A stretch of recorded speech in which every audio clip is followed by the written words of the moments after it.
C'est un coin que je ne voudrais plus jamais revoir, même après la guerre. Il me rappellerait trop de ses frayeurs que seul le poilu fantassin a connu.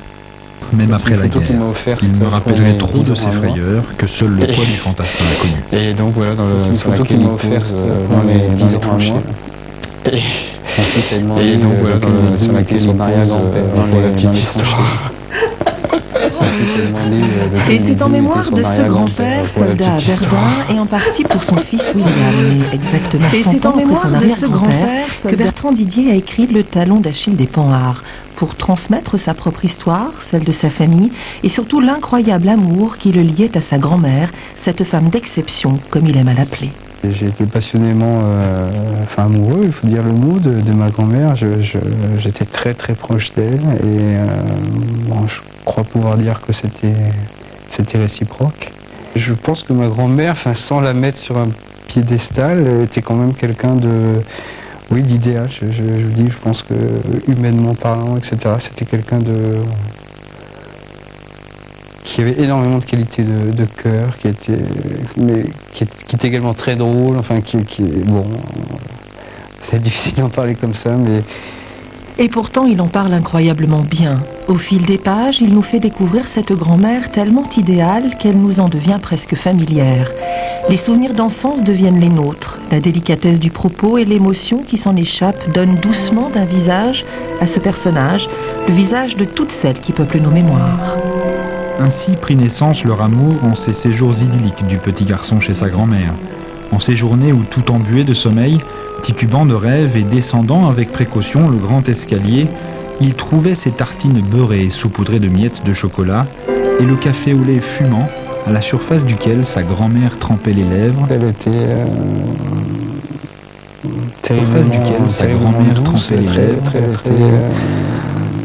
très ouverte, terriblement... L'histoire de ce lien si fort, Bertrand Didier a mis du temps à l'écrire.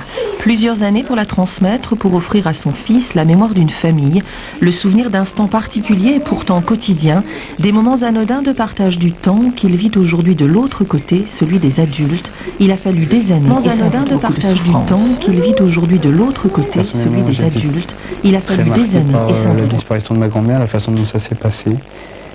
Et je crois que peut-être ça a été le catalyseur, le déclencheur. Bon, même si c'est inconscient, je veux dire, j'ai pas à ce jour-là décidé d'écrire un livre sur elle, mais je crois que petit à petit, cet événement il fallait que pas que je m'en défasse si vous voulez, mais enfin je pense que ça a été à l'origine du projet. Sortir les mots pour permettre peut-être aussi de se pardonner d'avoir eu des pudeurs douloureuses aux derniers instants de cet amour, lorsqu'il n'a pas osé prononcer certaines paroles. Dépêche-toi, implore une voix intérieure, dépêche-toi car ta grand-mère est au bord de la défaite. Assieds-toi à ses côtés et prends-lui la main, murmure-lui que tu es là et que tu n'as rien oublié de tout ce qu'elle t'a donné.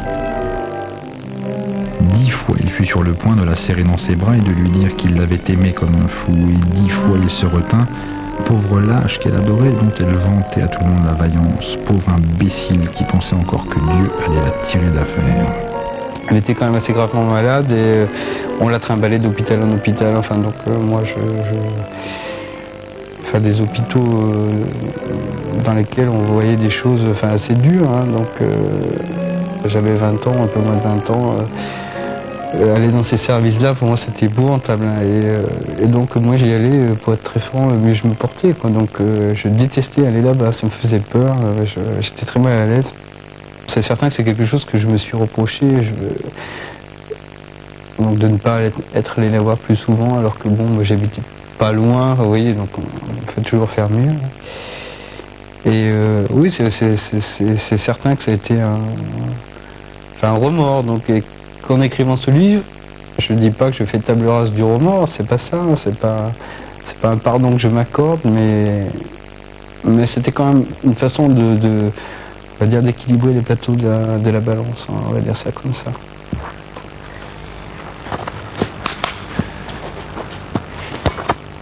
Depuis la parution du livre, les témoignages sont arrivés, l'appropriation s'est faite, chacun retrouve sa propre enfance et peut-être l'envie de s'y replonger. Les années prises à écrire sont aujourd'hui récompensées par le sentiment d'avoir réussi à partager. La mise à nu d'une histoire aussi forte s'est doublée d'une vraie peur de ne pas atteindre l'objectif. Bertrand Didier, c'est aujourd'hui qu'il a fait mouche.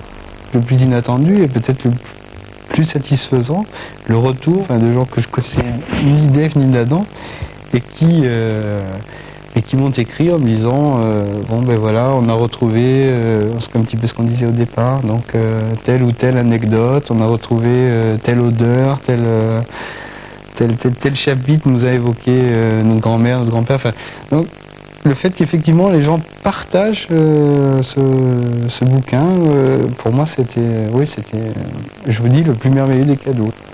Pour autant, il sait que ce livre est sans doute l'unique œuvre littéraire d'une vie. Donc je suis pas écrivain et je ne suis pas convaincu d'avoir en moi quelque chose d'aussi fort que le sujet qui pour moi était ma grand-mère et qui me pousse tous les matins à reprendre la plume. Je sais pas, voilà.